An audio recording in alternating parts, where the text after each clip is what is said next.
Hi everybody, it's Lain, Ehmann, and I'm here with day number 1 of 31 days of Q&As, and it is July 1st, 2012. So glad you could join me for a quick minute to address some of your burning scrapbooking questions. I've got pages, but it is not too late to submit your question. And stay tuned till the end of this message, and I'll tell you how to go about doing that. Today's question comes from Ellie Augustin. She says, I have a question. What if, say, someone, no names here, went a little photo happy, and let's say there are more than 200 photos and 2 rolls of pictures that still need to be developed of the same event. Say this was a very proud mama moment. How many mini and scrapbook pages albums can I make without being repetitive? Because all the pictures, even though they are so many, each one is special, and I don't want them to just be stuffed into a regular photo album. Or will it be that I'll have to face the music and do that? Help! Thanks, Lain. Now, first of all, Ellie, you have every right to be a proud mama, and I have a couple thoughts on this, and I'm going to tell you how I would go about approaching this, and then I'll share some tips at the end.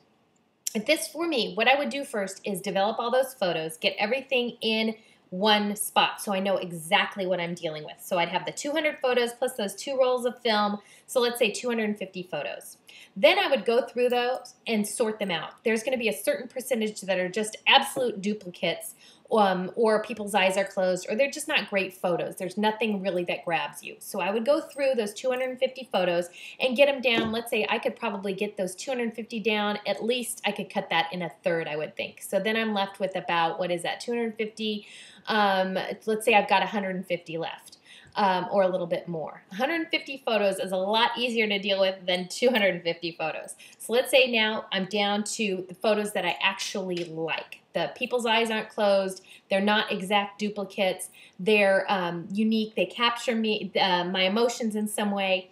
150 photos. What I would do next is a couple of things. One is I would sit down with a piece of paper or a computer file, and I would write the big moments that I wanted to remember from this proud mama moment. Let's say it's when my son Ben got his black belt. So let's say I wanted to capture the party and how all his friends came together and his karate teacher came in and we all were there to celebrate him. So I want to make sure I capture the party in my scrapbook pages or mini albums. I also want to recall what he actually had to do for that test.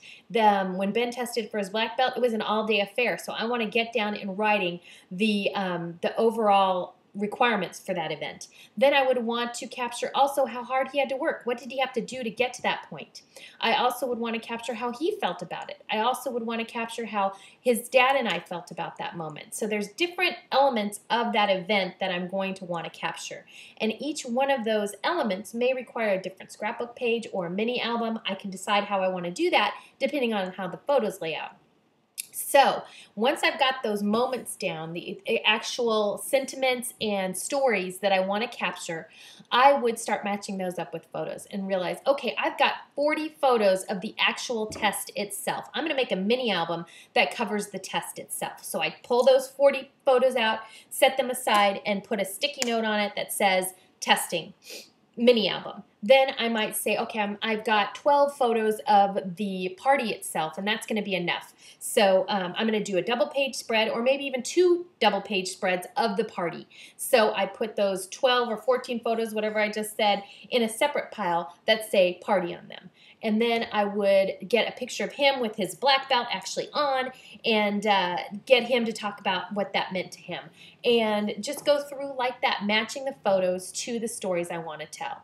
At the end of that, you may find that you have either photos that are left over that are just great photos that you don't want to miss documenting, or maybe you even have stories that don't line up perfectly with the photo. That's okay. Let's start with the projects that you know you can match up photos and stories together. Then I would start with the most important ones, because those are the ones that you're going to want to make sure you get. So whatever story you think is most important, start there. Maybe it's a letter to him telling him how proud you are. Do that one first. Then kind of work your way down the list, and you may find that as you work towards the bottom of the list and get to those leftover photos or those leftover stories, you may feel like, okay, I've done this event. I'm starting to feel like it's repetitive. And then you may be okay taking those leftover photos and putting them in a photo album. Maybe do some photo album scrapbooking or documenting those in some other way. Maybe you just do a plain old photo album with those and no additional explanation or journaling or anything like that. But the main story here is to have a plan. Think about what you want to capture, so you make sure you capture those stories and those photos you want to capture. Work down that list, and then if you feel like scrapbooking all 250 of those photos, you go for it. There's no law that says you cannot scrapbook the same story over again or that you cannot scrapbook the same photo again. Go for it. Just make sure you're capturing the most important stories and getting those great memories down that otherwise might be lost. So that's my suggestion for you, Ellie. I hope that helps. For everybody else who's got a question and wants to suggest a topic for me for this 31 days of Q&As for the rest of July, you have two ways, actually a couple ways to do that. One is to email me at Lain, L-A-I-N, at layoutaday.com. My email address will show up right there. Another is to leave a comment right below this this video on this blog post at layoutaday.com. Let me know what you're worried about, what you're dealing with, what questions you have, and then finally you can also tweet me at Lain Ehmann. Address right there, at Lain Ehmann. Just say question. What color do I pair with puce? I don't know what your question is. Ask me anything. Fair game. And for everyone whose question is selected for this month, you'll receive a little gifty in the mail from me. So Ellie, what you want to do is email support@layoutaday.com and put I won in the subject line, and then in the message just say you were the winner of day number 1's Q&A, 31 days of Q&As, and put your address in there, and I'll get a little something out to you. Thank you for submitting your question. And if you're watching this on YouTube, please head over to layoutaday.com, submit your questions, and watch the rest of this series. Thanks so much, everybody. I'll see you tomorrow. Bye.